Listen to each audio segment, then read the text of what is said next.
इस दुनिया में रक्तदान और कन्यादान को सबसे महादान बताया गया है, लेकिन आज के समय में उससे भी एक महादान या कहें कि उसी के समान एक और दान है, जो है वक्त दान। जी हाँ दोस्तों, आप सभी को मेरा प्यार भरा प्रणाम। मैं हूँ अंजना और आज आप सुनेंगे एक दिलचस्प मज़ेदार कहानी अंजना यूके ब्लॉग से। कहानी है 4 ऐसे दोस्तों की जिन्होंने अभी अभी अपनी पढ़ाई ख़त्म की है और वो चारों मिलते हैं किसी एक होटल में। वहाँ पे अपनी पार्टी करने के बाद वो एक मज़ेदार और अनोखी शर्त लगा लेते हैं।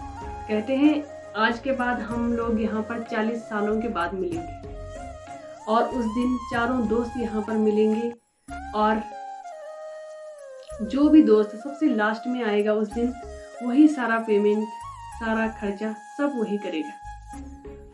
और उसके बीच में हम लोग सभी अपने कामों को करते रहेंगे और 40 सालों के बाद 1 जनवरी के दिन हम यहाँ पर मिलेंगे। चारों दोस्त जब आपस में बात कर रहे होते हैं तो वहाँ पे होटल का जो एक वेटर काम कर रहा होता है वह भी उनकी बातें सुनता है और कहता है वाह मज़ेदार शर्त लगी है। अगर 40 सालों तक यहाँ मैं भी रहा तो मैं भी उस दिन का इंतजार जरूर करूँगा कि आखिर उस दिन क्या होता है। सभी अपने अपने कामों में लग जाते हैं। आज आखिरकार 40 सालों के बाद वह दिन आ जाता है जब उन चारों दोस्तों को मिलना है। सबसे पहले एक दोस्त आता है, उसका नाम संतोष है। उसको देखते ही होटल का जो वेटर है वो पहचान लेता है और उनको बड़े सम्मान से अंदर ले जाता है कि चलिए सर आपकी सीट बुक है, आप बैठिए।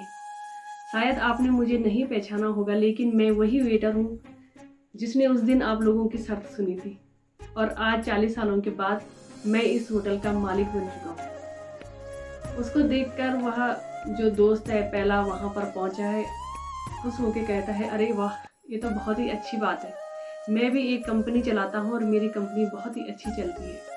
इसके बाद दूसरा तीसरा तीनों दोस्त आ जाते हैं, वहाँ पर थोड़ी देर बैठते हैं, अपने चौथे जो उनका दोस्त है उसके इंतज़ार में वहाँ पर थोड़ी देर बैठे हैं, आपस में बातचीत करते हैं। तभी एक फ़ोन आता है, उन्हें बताया जाता है कि आप लोग तब तक चाय नाश्ता ले लें, आपका जो चौथा मित्र है वो पहुँचने ही वाला है।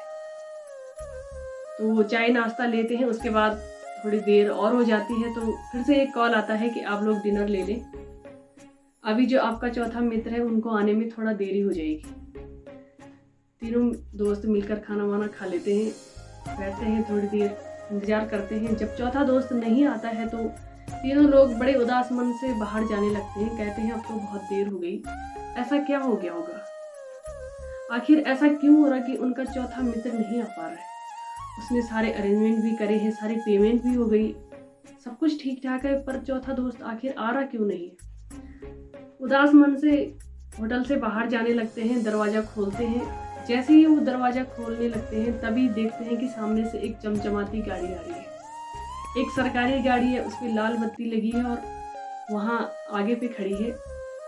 जैसे ही वो बाहर जाने लगते हैं गाड़ी का दरवाज़ा खुलता है, गाड़ी से एक नौजवान सा लड़का भागते हुए आता है और तीनों जो दोस्त खड़े हैं उनके पैरों में गिर के उनको प्रणाम करता है।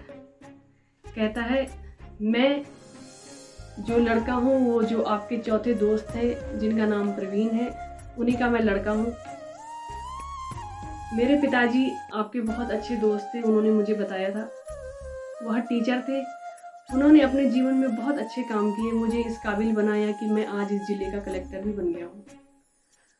और बीच में उनकी तबीयत थोड़ा ख़राब होने लग गई थी तो उन्होंने मुझे 1 महीने पहले ही बता दिया था कि आज के दिन आप लोग मिलने वाले थे।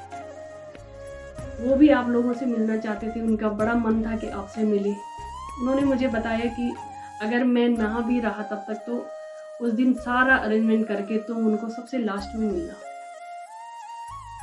मिलना और पहले उनको मेरे बारे में बताना भी मत, क्योंकि अगर तुम उनको पहले बता दोगे तो उनका जो पार्टी का मज़ा है आज 40 सालों के बाद मैं नहीं चाहता कि मेरी वजह से ख़राब हो जाए। और तुम उन्हें लास्ट में ज़रूर ये बता देना कि अब मैं इस दुनिया में नहीं रहा, मैंने तुम लोगों को बहुत याद किया। यह सुनकर तीनों दोस्त उदास मन से उनकी आंखों में आंसू आने लगते हैं।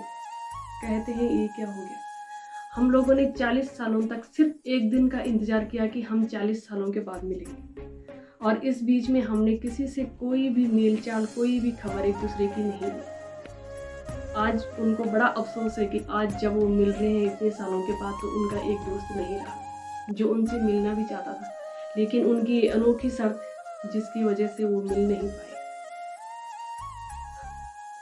दोस्तों, ये कहानी हम सभी की है। हम सब यही सोचते हैं कि एक दिन ऐसा आएगा जब हम मिलेंगे, लेकिन पता नहीं वो दिन कैसे आता है, कब आता है। इसीलिए मैं बस सिर्फ इस कहानी के माध्यम से इतना ही कहना चाहती हूँ कि हमारी फैमिली, हमारे दोस्त, सभी को हमारे वक्त की बहुत ज़रूरत है। जब भी हो, जैसा भी हो, हम सभी को एक दूसरे से ज़रूर मिलना चाहिए।